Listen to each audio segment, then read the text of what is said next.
بسم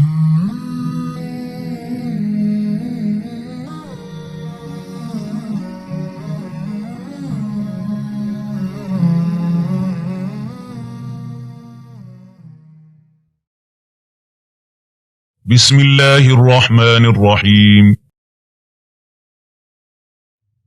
سيقول السفهاء من الناس ما ولاهم عن قبلتهم التي كانوا عليها قل لله المشرق والمغرب يهدي من يشاء إلى صراط مستقيم. وكذلك جعلناكم أمة وسطا لتكونوا شهداء على الناس ويكون الرسول عليكم شهيدا. وما جعلنا القبلة التي كنت عليها إلا لنعلم من يتبع الرسول ممن ينقلب على عقبيه وإن كانت لكبيرة إلا على الذين هدى الله وما كان الله ليضيع إيمانكم إن الله بالناس لرءوف رحيم. قد نرى تقلب وجهك في السماء فلنولينك قبلة ترضاها فول وجهك شطر المسجد الحرام وحيث ما كنتم فولوا وجوهكم شطره وإن الذين أوتوا الكتاب ليعلمون أنه الحق من ربهم وما الله بغافل عما يعملون. ولئن أتيت الذين أوتوا الكتاب بكل آية ما تبعوا قبلتك وما أنت بتابع قبلتهم وما بعضهم بتابع قبلة بعض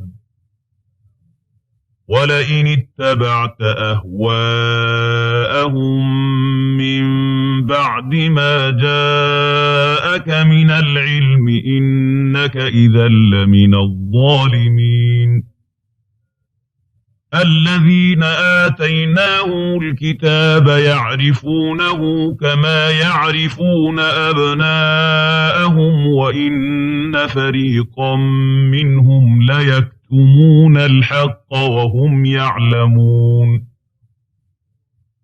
الحق من ربك فلا تكونن من الممترين. ولكل وجهة هو موليها فاستبقوا الخيرات أينما تكونوا يأت بكم الله جميعا إن الله على كل شيء قدير. ومن حيث خرجت فول وجهك شطر المسجد الحرام وإنه للحق من ربك وما الله بغافل عما تعملون.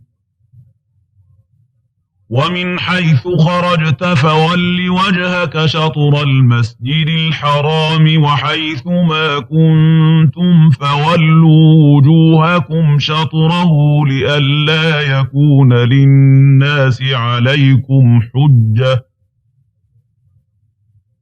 وحيث ما كنتم فولوا وجوهكم شطره لئلا يكون للناس عليكم حجة إلا الذين ظلموا منهم فلا تخشوهم واخشوني ولأتم نعمتي عليكم ولعلكم تهتدون.